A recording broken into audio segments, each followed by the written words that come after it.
వీక్షణముల మాటన క్షేత్రపతి అయినటువంటి సిద్ధులు షిరిడి సాయినాథ్ మహారాజులు సాష్టాంగ దండ ప్రణామాలు సమర్పించుకుంటూ మద్గురుదేవుడు కేశవానంద స్వాముల వారికి పాద ప్రణామాలు అర్పిస్తూ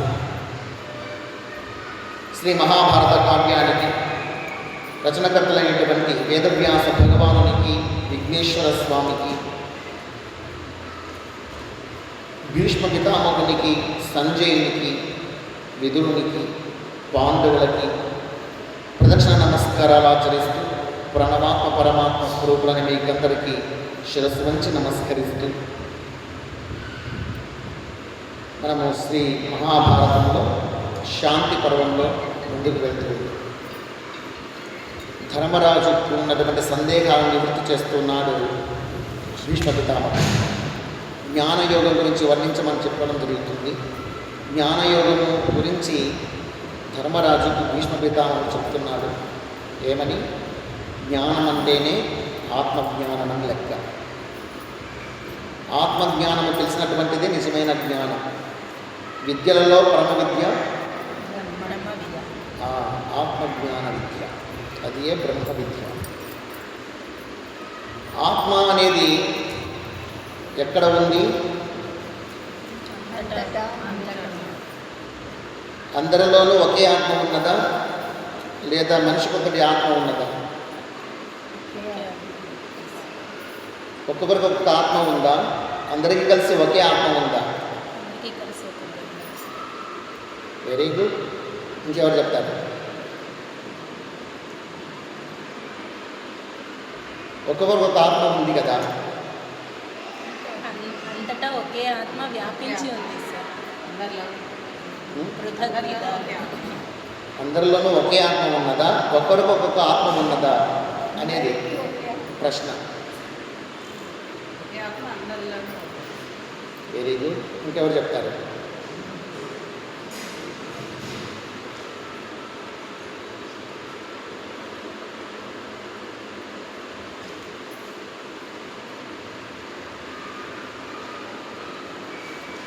జ్ఞానం జ్ఞేయం పరిజ్ఞాత త్రివిధ కర్మచోదన కరణం కర్మకర్తేతి త్రివిధ కర్మసంగ్రహ. జ్ఞానం కర్మ కర్తాచ అని చెప్తూ 18వ అధ్యాయంలో వస్తుంది. అఖండముగా సకల ప్రాణికోటి యందును ఒకే ఒక ఆత్మ ఉన్నది అని తెలుసుకొనుట సాత్విక జ్ఞానం. ఖండములుగా ఆత్మ ఉన్నది, వివిధ జీవరాశుల్లో వేరువేరుగా ఉన్నది అని తెలుసుకొనుట రాజసిక జ్ఞానం. పృథక్వేన జ్ఞానం నానాభావాన్ పృథగ్విధాన్ వేత్తి సర్వేషు భూతేషు తజ్ఞానం విధి రాజసం అని వస్తుంది భగవద్గీతలో 18వ అధ్యాయం. కాబట్టి వేరువేరుగా ఖండములుగా ఆత్మ ఉన్నది అని తెలుసుకోవడం రాజసిక జ్ఞానం. సాత్విక జ్ఞానం ప్రకారం మీరిద్దరూ చెప్పినట్లుగా అంతటాను అందరిలోనూ ఒకే ఆత్మ ఉన్నది అని తెలుసుకోవాలి. సత్యసాయిబాబా వారు అంటారు, నీ గురించి నువ్వు తెలుసుకుంటే అందరి గురించి నీకు తెలిసి వస్తుంది. నీవెవరో ముందు నువ్వు తెలుసుకో, తద్వారా అందరి గురించి నీకు తెలిసి వస్తుంది. నీ గురించి నీకు తెలియనప్పుడు ఇతరుల గురించి నువ్వేం తెలుసుకోగలవు? నీలో ఉన్నటువంటి ఆత్మను నువ్వు గుర్తిస్తే సకల ప్రాణికోట్లోనూ కూడా ఆత్మే ఉన్నదని తెలుస్తుంది. అలా తెలిసినప్పుడు నీకెవరు శత్రువులు కాదు, నీకెవరు పరాయి వాళ్ళు కాదు, నీవు వేరు వాళ్ళు వేరు కాదు. అందరిలోనూ అన్నిటిలోనూ అంతటిలోనూ ప్రతి ఒక్క ప్రాణి కోటిలో కూడాను పరమాత్ముడే ఉన్నాడు అనేటువంటి స్థితి నీకు తెలిసి వస్తుంది. అప్పుడు శత్రుత్వానికి తావు ఉండదు, అక్కడ రాగద్వేషాలకు తావు ఉండదు. కేవలం ప్రేమ మాత్రమే ఉంటుంది. అది పారమాత్మిక ప్రేమ, ఎవరికి హాని కలిగించినటువంటి ప్రేమ, రాగద్వేషాలకు అతీతమైనటువంటిది ప్రేమ. ఆ ప్రేమ నీలో నిండుకుంటుంది అంటాడు సత్యసాయి బాబా. కాబట్టి ఆత్మ అనేది ఒక్కటే ఉన్నది, విశ్వమంతా విస్తరించి ఉన్నది, సకల ప్రాణికోటిలోనూ అదే ఆత్మే ఉన్నది. అయితే ఉనికిని చూస్తూ ఉంటాం కాబట్టి ఉనికిని బట్టి వేరువేరుగా ఉన్నది. పృథక్వేన జ్ఞానం, పృథక్ పృథక్ భాగాలుగా ఖండాలుగా ఉన్నట్లుగా భావిస్తున్నారు. మనకు కనపడుతున్నది ఆ విధంగా. కానీ అన్నిటిలో ఒకే ఆత్మ ఉంది. ఇది ఆత్మజ్ఞానం. అయితే దానిని నువ్వు గుర్తించాలి, ఆ ఎరుకతో జీవించాలి.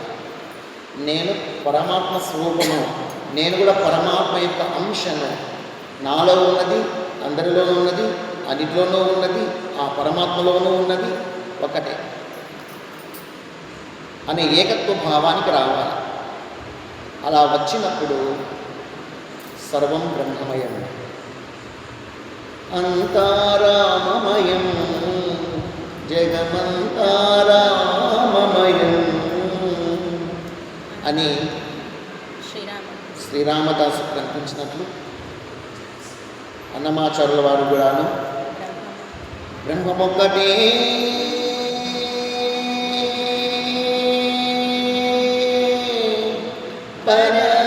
పరబ్రహ్మమొక్కటే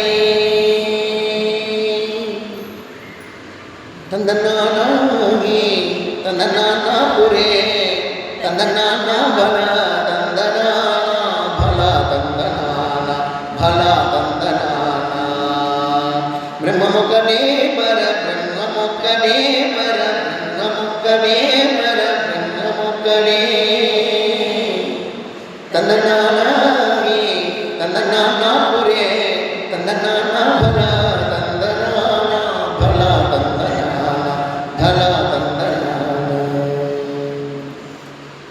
కడగి ఏనుగు మీద కాయు ఎండొకటే ఉడమీసునగు మీద పునయు ఎండొకటే కడగి ఏనుగు మీద కాయు ఎండొకటే ఉడమీసునగు మీద పునయు ఎండొకటే కడుపులను పాపగములను సరిగా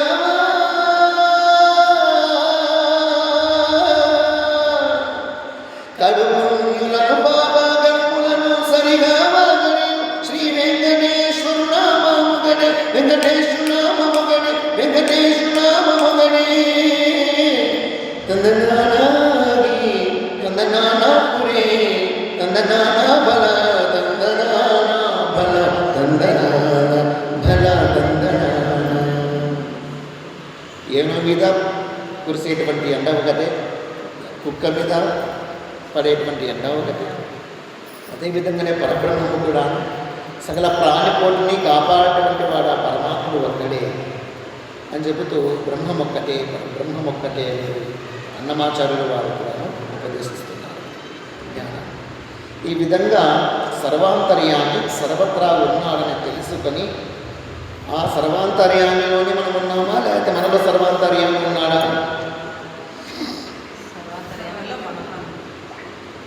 సర్వాంతర్యామిలో మనమున్నామా, మనలోనే సర్వాంతర్యామి ఉన్నాడా? సర్వాంతర్యామి అంటేనే అంతటా ఉన్నాడు అనేసి, మనలోనే ఉంటాడు, అంతటానే ఉంటాడు, మనము అందరూ ఆయనలోనే ఉన్నాము. నేను ఇచ్చినటువంటి ప్రశ్న ఒకటి, చాలా క్రిటికల్గా ఉంది సార్ క్వశ్చన్. సర్వాంతర్యామిలో మనమున్నామా, మనలో సర్వాంతర్యామి ఉన్నాడా? సర్వాంతర్యామిలోనే మనం ఉన్నాం. మనలోనూ సర్వాంతర్యామి ఉన్నాడు సార్. ఇప్పుడు అర్థమైందా? సర్వాంతర్యామిలో మనమున్నాం, మనలోనూ సర్వాంతర్యామి ఉన్నాడు అనేది సమాధానం. సర్వాంతర్యంలో మనమున్నాము, మనలోనూ సర్వాంతర్యామి ఉన్నాము. అందుకే పూర్ణమదః పూర్ణమిదం పూర్ణాత్ పూర్ణముదచ్యతే పూర్ణస్య పూర్ణమాదాయ పూర్ణమేవావశిష్యతే అని వేదమంత్రం చెప్తోంది, శాంతి మంత్రం. ఇది శుక్ల వేదానికి శాంతి పాఠం. శుక్ల యజుర్వేదమని, కృష్ణ యజుర్వేదమని. యజుర్వేదం 2 భాగాలుగా ఉంటుంది. అందులో శుక్ల యజుర్వేదానికి శాంతి పాఠము పూర్ణమదః పూర్ణమిదం చెప్పే పాఠంలోకి వెళ్ళాలి. కృష్ణ యజుర్వేదానికి ఓం సహనావతు సహనౌ భునక్తు సహ వీర్యం కరవావహై తేజస్వినావధీతమస్తు మా విద్విషావహై ఓం శాంతి శాంతి శాంతి చెప్పి మనము పాఠంలోకి వెళ్ళాలి. ఈ విధంగా శాంతి ఇక్కడ మీకు ఇంతకుముందు చెప్పినట్టు గుర్తు, రమణ మహర్షి ఆశ్రమంలో ఒకసారి ఒక పండుగ సందర్భంగా పూర్ణం కర్షకాలు చేద్దామని ప్రిపేర్ చేస్తున్నారు. వాళ్ళు మళ్ళా 10 మంది 15 మంది ఉంటారు అక్కడ, ఒక 300-400 మంది ఉంటారు. వాళ్ళకందరికీ పూర్ణం కర్షకాలు తయారు చేయాలి. దండిగా బ్యాల్ వేసినారు, ఉడికించేసినారు, ఒకవైపు రుబ్బుతూ ఉన్నారు.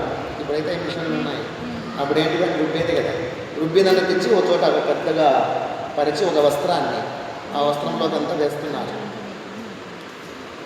అంత బాగా ఇంత కుప్ప అయింది రాసి, అందరూ కొద్దిగా ముద్ర పెట్టుకునేసేసి అంతంత ఒక 2-3 గేలంతా దగ్గర పెట్టుకునేసేసి, ఒకరు రేకులు తిప్పుతూ ఉంటే ఒకరు పూర్ణము ఆ రేకులు తీసుకోవడం, పూర్ణం పెట్టడము, మర్చియడం ఇస్తున్నారు. ఒక ప్లేట్లో పెట్టండి, అది తీసుకుని పోయేసి ఒకరు కాలుస్తూ ఉంటారు, నూనెలో వేయించుతూ ఉంటారు.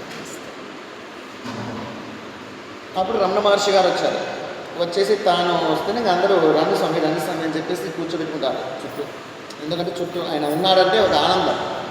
రమణ మహర్షి వచ్చాడంటే వంటింట్లోకి ఎన్నో మంచి కబుర్లు చెప్తారు, మంచి మంచి మాటలు చెప్తారు. ఆయన వేశాడంటే చాలు, అది అమృతమైపోతుంది. నలభీమ పాకం ఎలా రుచి అంటారో, రమణ మహర్షి హస్తవాసికి అంత రుచి ఉంటుంది. ఆయన చేయి పెట్టాడ కలబెడితే చాలా రుచి వచ్చేస్తుంది. అంత మధురంగా ఆయన చేయి అమృతాన్ని కురిపిస్తుంది. అందుకు వచ్చి కూర్చున్నాడు. తాను కూర్చొనేసేసి తాను కొద్దిగా పూర్ణం ముద్ర పెట్టుకునేసేసి పూర్ణం రేకుల్లోకి పెట్టేసి అలా వాటిని మరిచి ఇస్తున్నాడు. తాను కూడా చూసారా వేదం ఏం చెప్తుందో అన్నారు. అందరూ ఆశ్చర్యంగా ఈరోజు ఏదో విచిత్రంగా చెప్తున్నాడు, ఏదో చెప్పబడుతున్నాడు, వేదం చెప్తున్నాడంట. రమణ మహర్షి చదివింది 7వ తరగతి. కానీ ఖాళీగా ఉన్న సందర్భాలలో కూడాను ఆ మహానుభావుడు రకరకాల పుస్తకాలు తెప్పించుకొని చదివేవాడు. గ్రంథాలు ఎక్కడైనా దొరుకుతాయంటే తెప్పించుకొని చదివి మళ్ళీ పంపించేవాడు. చాలా గ్రంథాలు చదివినాడు ఆయన. సమయం ఖాళీగా ఉంచుకోలేదు, వృధా చేయలేదు. మౌనమే ఎక్కువగా ఆశ్రయించినాడు రమణ మహర్షి. అలా చెప్తాడు. పూర్ణమద, ఇంత పెద్ద రాశి ఉంది. ఈ పెద్ద రాశిని ఏమంటారు? పూర్ణమే అంటారు. కొద్దిగా మనం పక్క తీసుకున్నాం, దీన్ని ఏమంటారు? పూర్ణమే అంటారు. చేతిలోకి తీసుకున్నాము, రేకులోకి పెట్టాము, దీన్ని ఏమంటారు? పూర్ణమే అంటారు.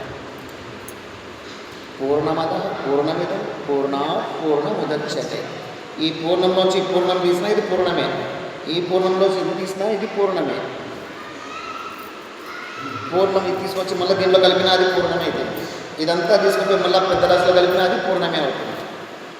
భగవంతుడు కూడా అలాగే, సర్వేశ్వరుడు కూడాను అనంత విశ్వంలో విస్తరించి ఉన్నాడు. అనంత రాశి ఆయన పూర్ణస్వరూపమే. అదే పరమాత్ముడు మనిషిలోకి వచ్చేసాడు. ఇక్కడ కూడా పూర్ణంగానే ఉన్నాడు. ఓ చీమలోకి పోయాడు, చీమ ఉద్భవించింది, దాంట్లో కూడా పూర్ణంగానే ఉంటాడు, సమానంగా వ్యాపించి. ఇంకా సూక్ష్మ రేణువులో కలిపినావనుకో, ఆ రేణువంతలో కూడాను పరిపూర్ణంగానే ఉంటాడు.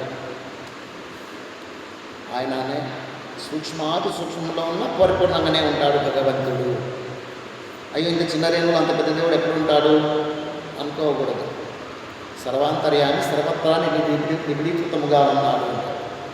నీవారశోకవర్తన్వి పీతా భాస్వద్వినూపమా తస్యా శిఖాయా మధ్యే పరమాత్మా వివస్థితః స బ్రహ్మ శివస్రం హరిశ్చంద్రచోక్షరస్వరాట్ పరమస్వరాట్ రాజాధిరాజాయ ప్రసిద్ధ్య సాగినే నమో వయం వైశ్రవణాయ కుర్మగే సమే కామాన్ కామకామాయ మహ్యం కామేశ్వరో వైశ్వనో దదాతు కుబేరాయ వైశ్వనాయ మహారాజాయ నమః అని మంత్రపుష్పం చెప్తుంది. నీవారసూకవర్తంది. నీవారసూకము అంటే మర్రి విత్తనం. మర్రికాయ ఉండేది అంత ఉంటుంది. ఆ మర్రికాయ ఉండే అంతలో మర్రి విత్తనం ఎంత ఉంటుంది?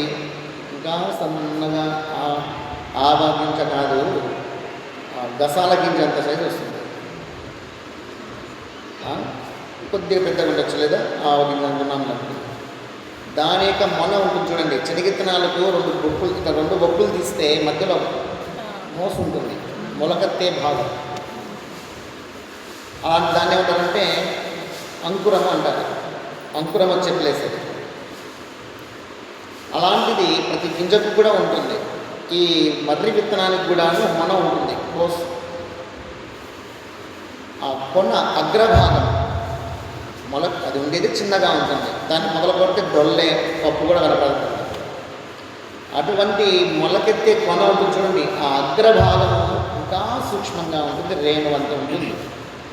ఆ రేణువంత దాంట్లో కూడాను రాజాదిరాజాయ ప్రసర్యసాగినే నమో వయం వై శ్రవణాయ కుర్మకే సమే కామాన్ కామాయ వాక్యం కామేశ్వరో వైశ్రవణో దదాతు కుబేరాయ వైశ్రవణాయ మహారాజాయ నమః. మహారాజాధిరాజులాగా దేవాది దేవతలందరూ కూడాను, ఇంద్రాది దేవతలు, ఋషులు, మునీశ్వరులు, సిద్ధసాధ్యులు అందరూ కూడాను, యక్షులు, కిన్నెరులు, కింపురుషులు, విష్ణు పార్షదులు, ఇలాంటి వాళ్ళందరూ పరివేష్టితులై ఉంటే అందరినీ చుట్టూ వేసుకొనేసేసి సామంతులుగా చేసుకొని తాను రాజాధిరాజుగా అగ్ర సింహాసనం పైన అధిష్ఠించి ఉంటాడట పరిపూర్ణంగా. ఆ చిన్న రేణువంతులో కూడా, ఆ చిన్న రేణువంత విషయంలో కూడా పరమాత్ముడు ఆ విధంగా ఉన్నాడట.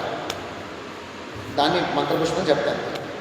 అనురేణు పరిపూర్ణమైన రూపము అనిమానిసిరి అంజనాద్రి విరూపము.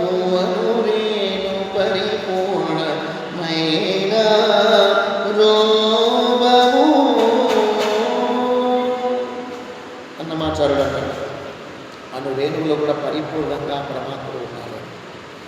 ఈ విధంగా ఆత్మజ్ఞానం అనేది మనము పరిశోధిస్తే ఆ సర్వాంతర్యాన్ని మనలోనూ ఉన్నాడు, మనము ఆయనలోనే ఉన్నాము. సకల భువనాలు ఎక్కడ ఉన్నాయి? స్వామి గర్భములోనే. ఇప్పుడు సర్వాంతర్యం చెప్తున్నాము, విశ్వమంతా పరమాత్ముడే ఉన్నాడన్నప్పుడు మన లోకాలన్నీ ఎన్ని ఉన్నాయి? 14 లోకాలు ఉన్నాయా? ఊర్ధ్వలోకాలు 7, అధోలోకాలు 7, మొత్తము 14 లోకాలు. ఈ 14 లోకాలు ఎక్కడ ఉన్నాయి? ఆయన భగవంతుని గర్భంలోనే ఉన్నాయట. అందుకే కదా శ్రీకృష్ణ పరమాత్మ నోటేస్తే యశోదామాతకు కడుపులోనే 14 లోకాలు కనపడ్డాయి. అంటే అప్పుడు మనం ఎక్కడ ఉన్నట్లా?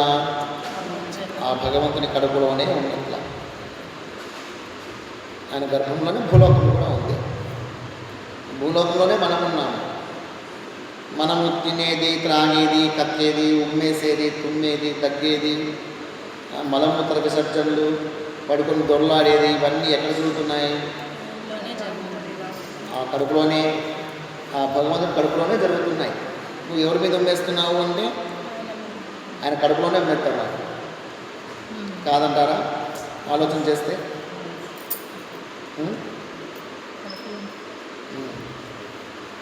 వేరే దారి లేదు, ఎక్కడ ఉమ్మేనీకి లేదు కదా.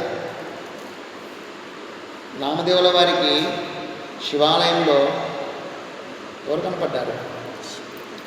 శివాలయంలో నామదేవుల వారికి గురువు లేరని చెప్పినందువల్ల, పూర్ణజ్ఞాని కాదని చెప్పినప్పుడు శ్రీకృష్ణ పరమాత్ముడు పలానా శివాలయంలో ఒక గురువు ఉంటారు, నా ఆశ్రయించని పంపిస్తే ఆ శివాలయంలోకి వెళ్తే శివాలయం గర్భగుడిలో శివలింగం పైన కాలు పెట్టుకుని ఆడిస్తూ ఉంటాడు కదా. అతని పేరు విశోభాఖేచ. అతడు ఒక అవధూత. ఆ విశోభాఖేచ పాదాలు శివలింగం మీద పెట్టుకుని పడుకొని ఇట్లా ఆడుస్తూ ఉన్నాడు గర్భగుడిలో. ఈయన చూడలేకపోయేసి, ఏంది స్వామి ఎక్కడ కాలు పెట్టుకుని నీకు ప్లేస్ లేదు, శివలింగం మీద కాలు పెట్టి పడుకోవాలన్నా ఇదేం గుడి అనుకున్నావా లేదా బంధువులతో అనుకున్నావా, ఏంటి ఈ కథ అంటే ఇలా చూసి, సరేనైనా శివలింగం లేని చోట ఎలా కాలు తీసి పెడతారు నువ్వే అన్నాడు. శివలింగం లేని చోట నువ్వే కాళ్ళు పెడుతురా అన్నాడు తీసి, నీకు చూడలేకపోతే అన్నాడు. సరే అని చెప్పేసి తానే పోయి తన చేతులతో ఆ కాళ్ళు పట్టుకుని పైకి లేపుతాడు. లేపగానే తనలో ఏదో విద్యుత్ శక్తి ప్రవేశిస్తుంది, కాళ్ళలో నుంచి పవర్స్ ఇచ్చేస్తాడు. అప్పుడు శివలింగం నుంచి పాదాలు తీసాడు, కానీ ఎక్కడ పెట్టాలని చూస్తే అక్కడ శివలింగం పుట్టుకొస్తుంది. గర్భగుడి అంతా తిప్పినాడు, ఎక్కడ చూసినా అక్కడ శివలింగమే పుట్టుకొస్తుంది. ఏం చేయాలో తోచగా చెమటలు పట్టేస్తున్నాయి, బరువు ఎక్కుతున్నాయి, పాదాలు గడిచే కొద్దీ దాంతో ఏమైపోయింది, స్వామి ఏమైపోయిందో ఏమో నాకు తెలియడం లేదు, నా అజ్ఞానం కొద్ది ఎటు చూస్తే శివలింగమే కనపడుతుంది అన్నాడు. మూర్ఖుడు, అది అజ్ఞానం కదరా, జ్ఞానం అదే. మరి పాదాలు ఎక్కడ పెట్టమంటావు చెప్పు స్వామి. ఎక్కడ పెడతావు? మళ్ళీ శివలింగం మీద పెట్టు అన్నాడు. మళ్ళీ శివలింగం మీద పెట్టేశాడు. పెట్టిన తర్వాత చిన్నగా తన కాళ్ళు వెనక్కి తీసుకొని గర్భగుడిలోంచి నామదేవులను పుచ్చుకొని బయటికి వచ్చేసి, నీవెవరో నాకు తెలుసు, ఎక్కడి నుంచి వచ్చావో నాకు తెలుసు, ఎవరు పంపిస్తే వచ్చావో నాకు తెలుసు, గోరాకుంభారు చెప్పినటువంటిది నీవు అర్ధజ్ఞానివి అనేది సత్యమే, నిన్ను పాండురంగ స్వామి పంపించాడని నాకు తెలుసు అన్నాడు. అనగానే నువ్వు పూర్ణజ్ఞాని స్వామి అని చెప్పి సాష్టాంగ నమస్కారం చేస్తాడు. కాదయ్యా, పాండురంగ స్వామి పండరీపురంలోనే ఉంటాడా, అక్కడ తప్పితే ఎక్కడ ఉండడా? ఇదే కదా నీ అజ్ఞానం. నువ్వు వాణించి పిలిచితే అక్కడే పలకరా నీకు? కానీ పండరీపురంలోనే కృష్ణుడు ఉన్నాడని చెప్పేసి రాత్రంతా కష్టపడి నడిచి నిద్ర లేకుండా చేసుకుని పండరీపురం చేరుకొని అక్కడ వచ్చి పిలిచిన కృష్ణుడిని. ఇది నీ అజ్ఞానం కాదా అన్నాడు. భగవంతుడు సర్వాంతర్యానికి తెలియ కదా, తెలిసి నీ వాటిని ప్రవర్తించినావా ఆలోచించాను. అప్పుడు తన అర్ధజ్ఞాని నేను అర్థమైపోయాను. అందుకే నీకు నేను మంత్రదీక్ష ఇస్తాను. సర్వాంతర్యాన్ని భగవంతుడు, ఆయన లేని చోటే లేదు. ఆ ఎరువుతో జీవించు, ప్రతి ప్రాణిలో సర్వేశ్వరునే చూడు, అప్పుడు నీకు పరిపక్వత వచ్చినట్లు. ఆ విధంగా చూస్తూ పోతూ ఉండు. ఇదే నువ్వు చేయవలసిన సాధన. నేను నీ గురువై జ్ఞానబోధ చేస్తాను, ఇక్కడే ఉండిపోవాలనేం లేదు. నీవు నామదేవుల వారు జ్ఞానదేవుల వారితో పాటు కలిసి భక్తిని వ్యాప్తి చేస్తూనే నీవు సాధించు. నీ సాధన నీవు పరిపూర్ణం చేసుకో. ఏమిటా సాధన అంటే, నీ ఎరుకలో నీవు ఉండాలి. నీవు ఎవరో నువ్వు తెలుసుకో. నీవు ఆత్మస్వరూపాన్ని. సర్వాంతర్యం ఎక్కడ ఉన్నాడు అంటే నీలోనూ ఉన్నాడు. సర్వాంతర్యాన్ని సకలత్రా ఉన్నాడు. ఆ ఎరుకతో జీవనం సాగిస్తూ అన్ని ప్రాణుల్లో కూడా దైవాన్ని చూసే స్థితిని నువ్వు పొందాలి. అప్పుడు నువ్వు పూర్ణజ్ఞానం అవుతావు. ఇదే నీవు చేయవలసిన సాధన అని చెప్పేసి మంత్రదీక్ష ఇచ్చి పంపించేస్తాను. ఆ విధంగా తాను భక్తిని వ్యాప్తి చేసుకుంటూ పోతూ పోతూ చంద్రభాగా నది ఒడ్డున ఒక సాయం సంధ్యాకాలంలో అన్న సంతర్పణ చేసింటారు. బ్రాహ్మణ అన్న సంతర్పణ చేసినప్పుడు ఇతడు కూడా నామదేవుల వారు కూడా కూర్చొని ఉంటారు భక్తిలో. అక్కడ ఎక్కువగా చపాతీలు రొట్టెలే వడ్డిస్తారు. రొట్టెలు వడ్డించినారు. అప్పుడు బాగా నూనె దండిగా ఉండేది. నూనె కాదు, ఆ నెయ్యిని అందరికీ కూడాను ఇంత గంటలు తీసుకుని చేసే గంటలతో పోసేవాళ్ళు, లేదా గిన్నెలతో ఇచ్చేవాళ్ళు. గిన్నెతో ఇంకొక గిన్నెలతో ఇచ్చేవాళ్ళు. ఆ రొట్టెల్ని ఆ నెయ్యిలో అందుకొని తినేవాళ్ళు. సరే, నామదేవుల వారు చక్కగా నీటిని చేతిలోకి వేసుకునేసేసి అభిమంత్రించేసి ఆహారానికి ఆచరణం చేస్తారు కదా, అట్లా ఆచరణం చేసి కళ్ళకు అద్దుకొని ఇలా త్రాగాడు. పాండురంగ స్వామి పాదార్పణం అంటూ త్రాగేసి నమస్కరించుకొని ఇలా చూశాడు. చూస్తే తన విస్తరలో ఉండే 2 రొట్టెల్ని ఒక్కొక్క ఎత్తున వెళ్ళిపోతాను. అంతమంది జనాలు ఉన్నారు ఇక్కడ. ఈయన దగ్గర ఉండేటువంటి ప్లేట్లో ఇవే ఎత్తుకొని పోతాను. వెంటనే నెయ్యి గిన్నె తీసుకున్నాడు. దాని ద్వారా పరిగెత్తిపోతున్నాడు. ఆగు ఆగు ఆగు అనేసి ఈ చుట్టుపక్కల ఉండే వాళ్ళు చూస్తున్నారు. ఈయనగా పిచ్చా, ఎదుగోపోనీలే, ఏం చేస్తారు కదా ఇక్కడ అడిగితే. దానికోసం పోతున్నాడు, ఆ రొట్టెల కోసం పోవాలన్నా అని చెప్పేసి. అది నోరు ఎంగిల్ చేసింది కాదు. ఆ ఎంగిల్ చేసిన ఎక్కడ తింటారు? ఈయన పిచ్చిపట్టినట్టుంది అనుకున్నారు అందరూ. వెంట పడ్డాడు. స్వామి రంగా ఆగు అని చెప్పేసి ఆ కుక్క వెంట పడ్డాడు. అది చాలా దూరం వెళ్ళిపోయిన తర్వాత నిర్జన ప్రదేశంలో ఆగిపోయి రొట్టెలు నోట కట్టుకుని ఉంటే దాని దగ్గరికి పోయేసి, అబ్బా రంగా ఎందుకు ఇంత నన్ను ఇబ్బంది పెట్టావు? ఆ రొట్టెలు గట్టిగా ఉంటాయి, ఈ నెయ్యిలో అద్దుకొని తిని మెత్తగా అవుతాయి, నానేసుకొని తిను అని చెప్పేసి దాన్ని ఆ రొట్టెలు చిన్నగా నోట్లో తీసుకొని ఆ నూనెలో ఆ నెయ్యిలో అద్ది తినిపిస్తాడు. అలా నెయ్యిలో అద్ది తిను రంగా అని చెప్పేసి అలా నోట్లో పెడుతూ ఉంటే అని చెప్పేసి శ్రీకృష్ణుడు ప్రత్యక్షమైతే ఆ కుక్క స్థానంలో పాండురంగ స్వామి ప్రత్యక్షమయ్యాడు. పక్కన ఆశ్చర్యం వేసింది. వెంటనే సాష్టాంగపడి, కృష్ణ నీవు వచ్చేసావా? ఈ కుక్క రూపంలో వచ్చింది నీవా స్వామి? ఇది సాధించడమే నువ్వు చేయవలసిన సాధన. ఇదే నీ పూర్ణ జ్ఞానం, ఇదే నీ పరిపక్వతకు నిదర్శనం. నేటి నుంచి నీవు పరిపూర్ణమయ్యావు నామదేవుడు అని చెప్పేసి ఆశీర్వదిస్తాడు. ఆ విధంగా మనము చూసే చూపు అనేది ప్రతి ప్రాణిలోనూ భగవంతుడే ఉన్నాడు, ఆ దేవాది దేవుడే ఉన్నాడు అని చూస్తే నువ్వు చేసేటువంటి ప్రతి పని కూడా నీకు ఎన్నై ఉంటుంది. నేను మంచి చేస్తున్నానా, చెడు చేస్తున్నానా, చెడు భావన చేస్తున్నాను, మంచి భావన చేస్తున్నాను, నేను ఏ విధంగా ప్రవర్తిస్తున్నాను, నేను శత్రువులాగా చూడాల్సిన లేదా మిత్రులాగా చూడాలన్నా లేదా దైవంగా చూడాలన్నా అని ప్రతి ఒక్కటి మనకు ఎరగై వస్తుంది. అయితే మనం చేయవలసిన సాధన ఇదే. ప్రతి ఒక్కరూ మనం చేయవలసింది అందరిలోనూ అన్నిటిలోనూ అంతటిలోనూ ఆ పరమాత్మని చూస్తూ ఉండాలి. అయితే మనం అనుభవించే ప్రతిదీ కూడాను భగవంతునికి అర్పించడమే ఈశ్వర ప్రణిధానం. మనకు యమ నియమ ఆసన ప్రాణాయామ ప్రత్యాహార ధారణ ధ్యాన సమాధి అనేటువంటి అష్టాంగ రాజయోగలో నియమాలు చర్చిస్తూ ఉన్నాం.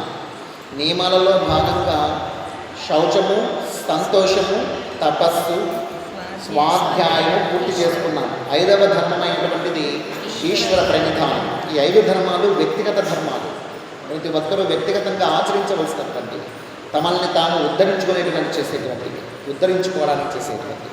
స్వాధ్యాయం మనల్ని ఉద్ధరిస్తుంది. అలాగే ఈశ్వర ప్రణిధానము కూడాను మనల్ని ఉద్ధరిస్తుంది.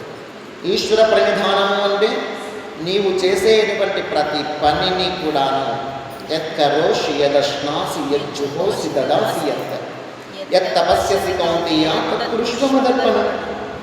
నీవు తినే తిండి తీర్థాలు, జపతపాలు, యజ్ఞయాగాలు చేసే ప్రతి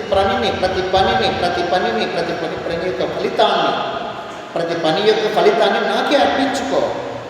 భారం నీ నెత్తినేసుకోవద్దు, నువ్వు భరించలేవు, మోయలేవు. నా నెత్తిన వేయి, నేను చూసుకుంటాను. నేనే చేస్తాను, నేను అనుభవిస్తాను అనుకుంటావా? నీకే వస్తుంది కర్మఫలం. మళ్ళీ నువ్వు అనుభవించవలసి ఉంటుంది. నీకు అది చేత కాదు కదా, నాకు ఇచ్చేసి. పత్రం పుష్పం ఫలం తోయం యోమే భక్త్యా ప్రయచ్చతి తదహం భక్తి ప్రదం అశ్నామి ప్రేతాత్మ. భక్తితో ఎవరు ఏమి సమర్పించినా అది పత్రం కావచ్చు, పుష్పం కావచ్చు, ఫలం కావచ్చు, జలం కావచ్చు. ఇంట్లో ఏమీ లేవు, గ్లాస్ నీళ్ళు పెట్టు, కృష్ణ మా ఇంట్లో ఇదే ఉంది, ప్రీతితో స్వీకరిస్తానంటున్నాడు. నీవు ఏమి సమర్పించినా నేను తీసుకోవడానికి సిద్ధంగా ఉన్నాను, నువ్వే ఎక్కడా ఉన్నావు. నేను ఎక్కడో ద్వారకలోనో మధురలోనో లేను. ఎక్కడున్నాను? సర్వాంతర్యామిని. నువ్వు ఎక్కడి నుంచి సమర్పించినా అక్కడే తీసుకుంటా. నువ్వు సమర్పిస్తున్నా అని చాలా నోట్లో పెట్టేసుకుంటా అట్లాగే అట్లా. నువ్వు ఎక్కడ పెట్టినా నాకు ఇస్తున్నట్లే నేను భావిస్తా. నువ్వు తీసి నువ్వు ఇక్కడే పెట్టు, అక్కడే చేతిసుకుంటాడు భగవంతుడు. ఆయన చేతులు అంతటా కలవు, నోరు అంతటా కలదు, పాదములు అంతటా కలవు, చెవులంతటా కలవు. సర్వతః పాణిపాదం తప్తం సర్వతోక్షిశిరోముఖం సర్వతః స్థితిమల్లోకే సర్వమావృత్య తిష్టతి. సర్వేంద్రియ గుణాభాసం సర్వేంద్రియ వివర్జనం అసక్తం సర్వభూక్షైవ నిర్గుణం గుణభోక్తృ చ బహిరంతశ్చ భూతానాం అచరంచరమేవ చ సూక్ష్మత్వాత్తద విజ్ఞేయం దూరస్థం చాంతికే జగత్. నేను దూరంగానూ ఉన్నాను, దగ్గరగానూ ఉన్నాను. నా చేతులంతటా కలవు, నా చూపులంతటా కలవు, నా శ్రోత్రములంతటా కలవు, నా నేత్రములంతటా కలవు, నా యొక్క కరములు, చరణములు, నేను, నా ముఖము సర్వత్రా ఉంది. నీవులా తీసి ఇలా పెడుతున్నావు, ఎవరికి నోట్లో పెట్టినా కానీ ఆయన నోట్లో పెట్టినట్లే భావించగలిగితే. మీ కుమారునికే భోజనం తినిపిస్తుండొచ్చుగాక, అక్కడనే కృష్ణుని చూస్తూ మీ కుమారునికే భోజనం పెడుతుండొచ్చుగాక, కృష్ణునికే తినిపిస్తున్నా అని ఒక భావన చేయగలిగితే కృష్ణునికి చెందుతుంది. ఆ ఫలితం అనంతమైన ఫలితం వస్తుంది. ఎందుకంటారేమో, కృష్ణునికే కడుపు నిండితే కృష్ణుని గర్భంలో ఏమున్నాయి? 14 భువనాలు ఉన్నాయి. కృష్ణునికే కడుపు నిండింది అనుకోండి, 14 భువనాలలో ఉండే సకల ప్రాణికి భోజనం పెట్టినంత. అప్పుడు ఎంత ఫలితం, ఎంత పుణ్యం వస్తుంది? ఒక కుక్కకు పెడితే పుణ్యం వస్తుంది, ఒక పిల్లికి పెడితే పుణ్యం వస్తుంది, గోవుకు పెడితే పుణ్యం వస్తుంది అనుకుంటూ ఉంటాం. మరి ఆ భగవంతునికి సమర్పించినటువంటిది మంచి భావన చేస్తూ మీ పిల్లలకే భోజనం పెడుతుండొచ్చు కాక ఆ కృష్ణార్పణం అని భావన చేస్తూ కృష్ణున్నే ఊహిస్తూ అంతరంగంలో భగవంతుడిని చూస్తూ తినిపించినావా, కృష్ణునికే చెందుతుంది. అనంతమైన పుణ్యం వచ్చి మీ అకౌంట్లో పడుతుంది, లెక్కించలేరు, అంత పుణ్యం వస్తుంది. మీ భర్తకే భోజనం తినిపిస్తూ ఉండొచ్చు కాక మీ భర్తలు కూడా భగవంతుని చూడండి, కృష్ణుని. ఆ విధంగా మీరు భోజనం పెట్టారనుకోండి, కృష్ణునికి భోజనం పెట్టినట్లే. యద్భావం తద్భవతి, ఉపనిషత్తులు చెప్పే మాట అది. భావిస్తే తన భార్యలోనే అమ్మవారు గోచరిస్తుంది, భావిస్తే తన భర్తలోనే భగవంతుడు గోచరిస్తాడు. తల్లిదండ్రుల్లో, బంధువుల్లో, స్నేహితుల్లో, ప్రతి ఒక్కరిలో కూడాను నువ్వు ఎవరెవరికి ఏం సహాయం చేస్తున్నావో, ఏం అర్పిస్తున్నావో, ఇవ్వాలనుకుంటున్నావో అవన్నీ ఆ భగవంతుడికే ఇస్తున్నాననేటువంటి భావన మనకు వస్తే అనంతమైన పుణ్యం మన అకౌంట్లోకి వచ్చి పడుతుంది. తర్వాత దాన్ని కూడా ఏం చేయాలా? ఈశ్వరార్పణ బుద్ధితోడా విహిత కర్మలు చేయనా, ఈశ్వరార్పణ బుద్ధితోడా విహిత కర్మలు చేయనా, ఈశ్వరానుగ్రహముతోడా ఎట్టి బంధము లేదురా, ఈశ్వరానుగ్రహముతోడా ఎట్టి బంధము లేదురా.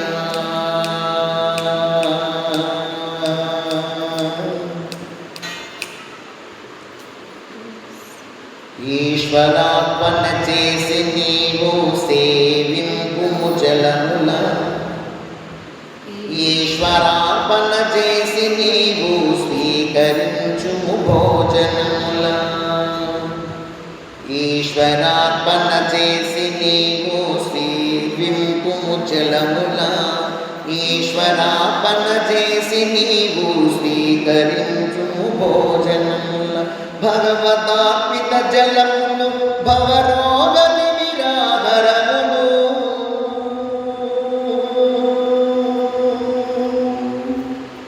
భగవదార్పిత జలములు భవరోగ నిరాహరములు, భగవదార్పిత భోజనములు భక్తి ముక్తి ప్రదంబులు. ఈశ్వరార్పణ బుద్ధితోడా విహిత కర్మలు చేయనా, ఈశ్వరానుగ్రహముతోడా ఎట్టి బంధము లేదురా. జలం తీసుకుంటున్నారు, మీరు త్రాగుతున్నారు. ఓం గంగాయ నమః, ఓం గంగాయ నమః, ఓం గంగాయ నమః, లేదా ఓం నమః శివాయ, ఓం నమః శివాయ, ఓం నమః శివాయ అని త్రాగినారనుకోండి, ఆ జలం మంత్రజలం అవుతుంది. భగవన్నామం జపం చేస్తే ఆ జలం కూడా మంత్రజలం అవుతుంది. ఆ భగవన్నామం జపం చేస్తూ త్రాగడం వల్ల ఆ జలం వల్లంతా ప్రాపకుండా ప్రవహిస్తుంది, మంత్రజలం ప్రవహిస్తుంది.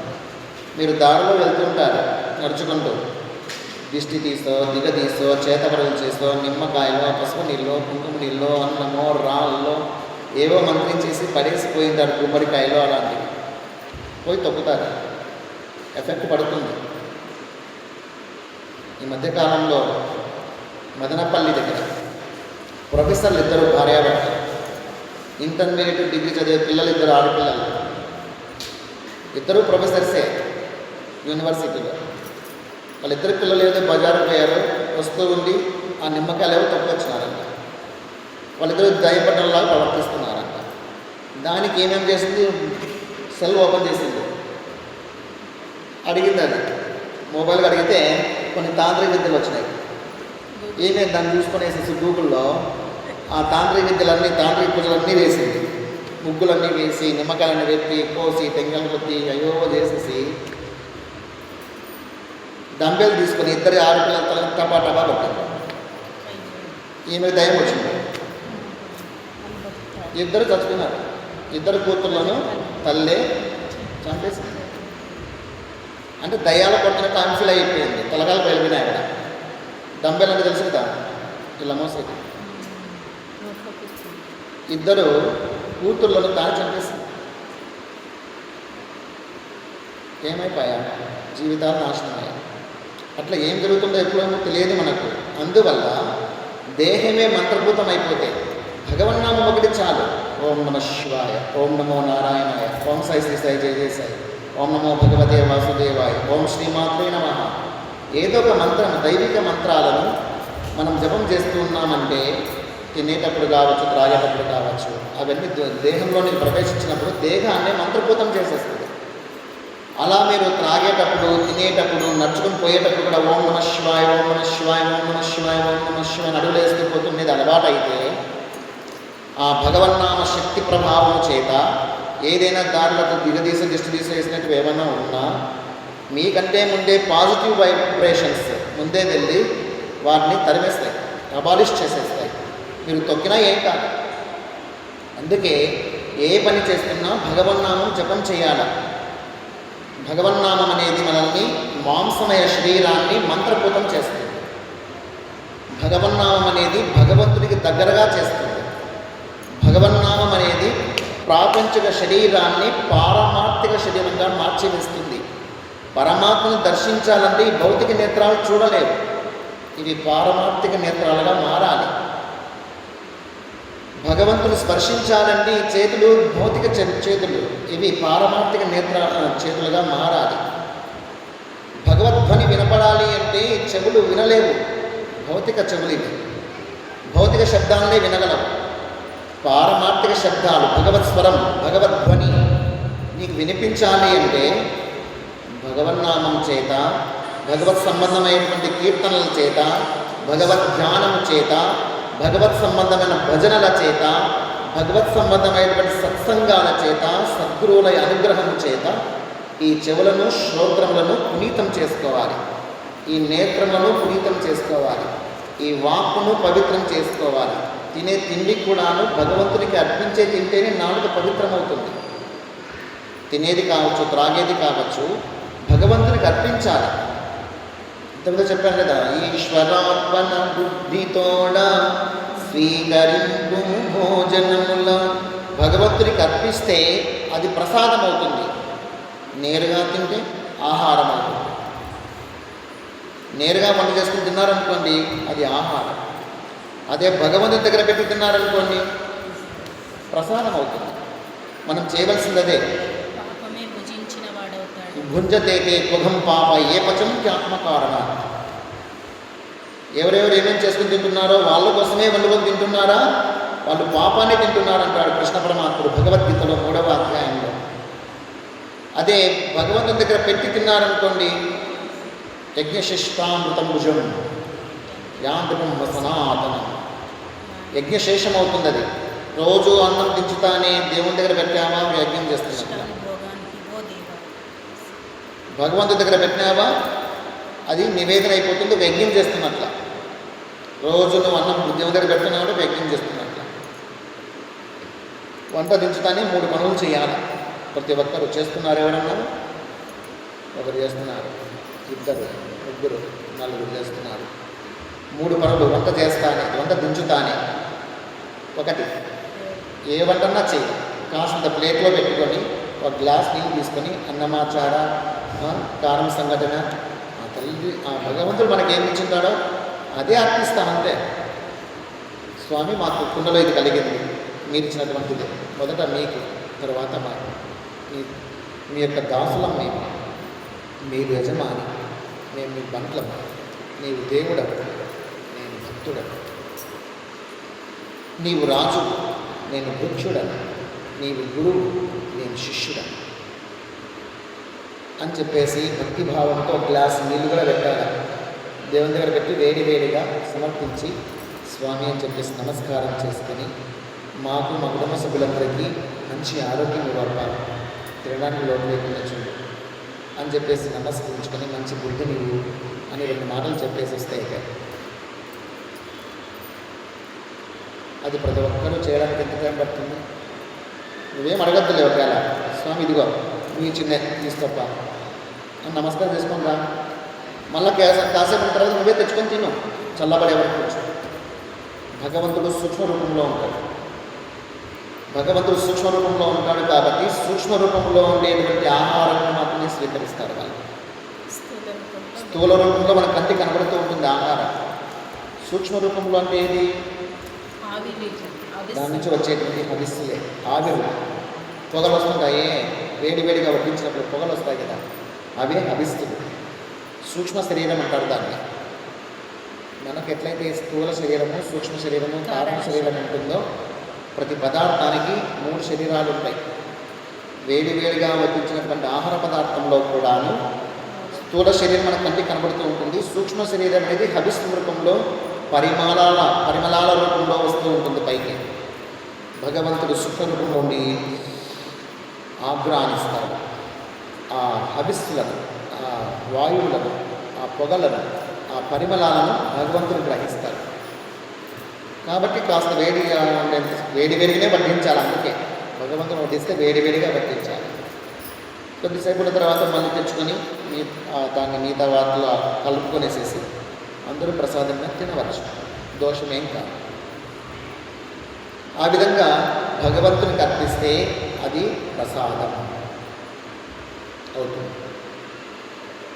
అలాగే రెండో పని ఏం చేయాలని చెప్తున్నానంటే, కావాల్సిన అన్నము కలుపుకొని పోయి బయట పెట్టేసి రావాలి. ఏ ప్రాణంగా తినిపోని. అది ప్రకృతి మాత గుర్తుపెట్టుకుంటుంది. ఒక చిన్న చీమ తినిపోయి దాన్ని కడుపు నింపుకున్నా ప్రకృతి మాత గుర్తుపెట్టుకుంటుంది. మనకైతే మనిషి ఎక్కువ, చీమ తక్కువ. కానీ ప్రకృతికి అందరూ సమానమైన బిడ్డలు. చీమలైనా సరే, దోమలైనా సరే, ఈగలైనా సరే, బ్యాక్టీరియా, వైరస్, ఫంగస్ ఏదైనా మనకి బిడ్డలే. ప్రకృతిలో అవి ఒక భాగమే. మనం కూడా ఒకటే. ఏనుగైనా ఒకటే, కుక్క అయినా ఒకటే, గోవైనా ఒకటే. ప్రకృతికి అందరూ సమానమైన బిడ్డలే. కాబట్టి ఒక చీమ తిన్నదాన్ని కూడా గుర్తుపెట్టుకుంటుంది. భవిష్యత్తులో మనకో మన కుటుంబ సభ్యులకో ఆకలితో అలమరించే దుస్థితి ఏదైనా రాసి పెట్టి ఉంటే ఆ పరిస్థితి వచ్చినప్పుడు ప్రకృతి మాత గుర్తిస్తుంది. ఎందుకంటే ప్రకృతి మాత సకల ప్రాణికోడికి భోజనం పెట్టేటువంటిది. కాబట్టి ఆ తల్లి గుర్తించి, అయ్యో వీళ్ళకు ఆకలికి అమరిస్తున్నారే, ఎందుకు ఈ సమస్య వచ్చింది అని చెప్పేసి వీళ్ళ తరపున ఎవరన్నా గతంలో భోజనం పెట్టినారా అని చెప్పేసి బటన్ నొక్కితే మొత్తం ప్రొఫార్మా బయటకు వచ్చినట్లు కంప్యూటర్లో ఆమె ఒకసారి ఆలోచన చేస్తే చాలు, పక్కన అంతా వచ్చేస్తుంది, గుర్తులంతా వచ్చేస్తుంది. సూపర్ కంప్యూటర్ మొత్తం గుర్తుకు వచ్చేస్తుంది, చూస్తుంది. ఓ వాళ్ళ అమ్మగారు ఈ విధంగా భోజనం పెట్టినారు, వీళ్ళ కుటుంబ సభ్యులకు ఏ లోటు లేకుండా నేను చూసుకోవాలి అని చెప్పేసి ప్రకృతి మాత ఏదో విధంగా భోజనాన్ని ఏర్పాటు చేస్తుంది.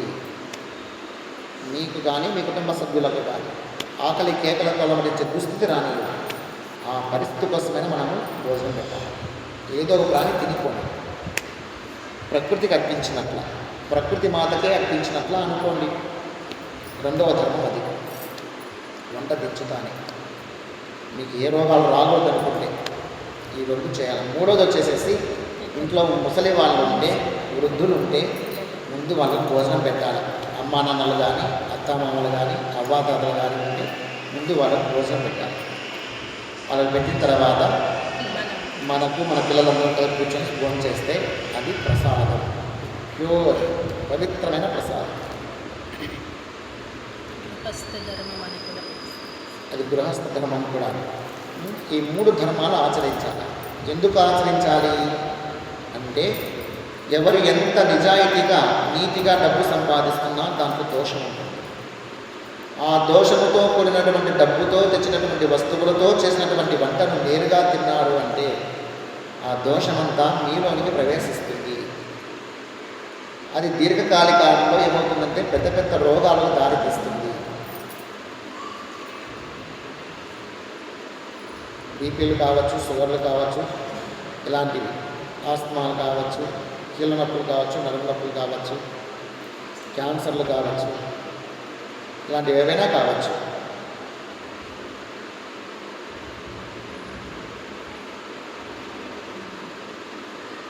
మీకోసమే వీళ్ళకందరికీ తెలిసింది.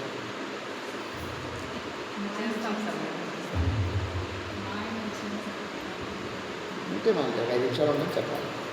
ఉపన్యాసంలో ఉన్నాం కదా.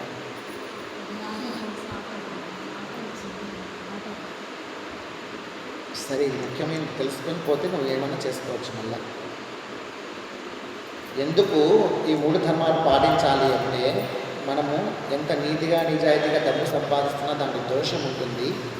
ఆ దోషంతో కూడినటువంటి డబ్బుతో తెచ్చినటువంటి వస్తువులతో చేసిన వంట అనేది నేరుగా తిన్నావంటే నీలోనికి ప్రవేశిస్తుంది. ఆ పాపం అంతా కూడా పేర్కొని పెద్ద రోగాలకు అనవసరం డబ్బు ఖర్చులకు దారి తీస్తుంది. డాక్టర్లకు ఖర్చు పెట్టడానికి ఆ దుస్థితి రాకుండా ఉండాలనే ధర్మశాస్త్రం 3 ధర్మాలు చెప్తుంది. ఆ పాపాన్ని ప్రక్షాళన చేసుకునే విధానం ఒకటి, దేవుని దగ్గర పెడితే కొంత పాపం పోతుంది, మరికొంత బయట పెట్టడం వల్ల మరికొంత దోషం పోతుంది.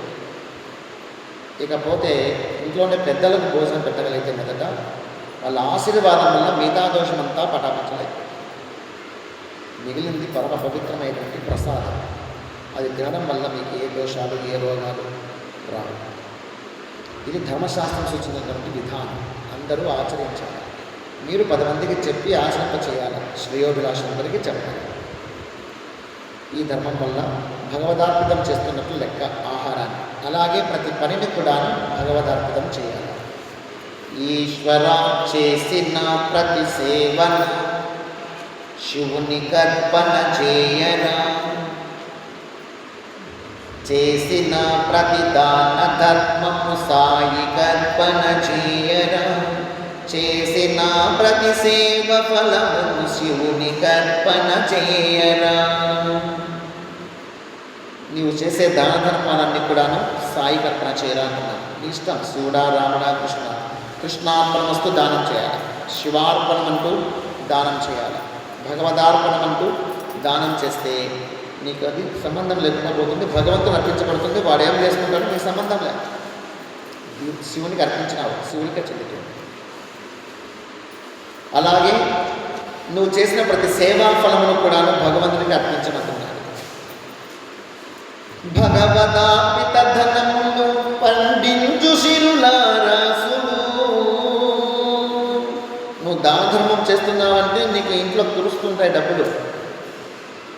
ఏ దాన ధర్మం చేయకుండా మిగిలించే ప్రయత్నం చేస్తే అది మొత్తం మూసుకుపోతూ ఉంటుంది. రోగాలకో కష్టాలకో బాధలకో పోగొట్టుకోనో నష్టం చేసుకుంటారు. డబ్బులు నిలబడవు. 100 రూపాయలు సంపాదించినావా 90 రూపాయల సంసారానికి వాడుకో. 10 రూపాయలు అంతా పక్కా తీసుకెళ్తే దాన ధర్మాలు చేసుకో. 100కి 10 రూపాయలు దాన ధర్మం చేసేయి. 90 రూపాయలు పెట్టుకుని సంసారానికి నీకేమీ కాదు. ఏ హాని రాదు, ఏ రోగాలు రాదు, ఏ వ్యర్థమైనటువంటి ఖర్చు రాదు.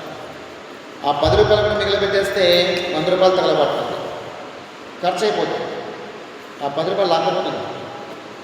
ధర్మశాస్త్రం చెప్తున్న మాటలేదు. 10% దాన ధర్మాలకు ఉపయోగించాలి. అలా ఇస్తున్నామంటే ఇంకా వస్తూ ఉంటుందంతే. 10% అంటే 10 రూపాయలే దాన ధర్మం చేయమని కాదు. ఎంత చేయాలంటే దాన ధర్మాలు చేయి. నీకు ఎంతగానో వాడుకో. చేతనైన వారికి దాన ధర్మాలే చేయాలి.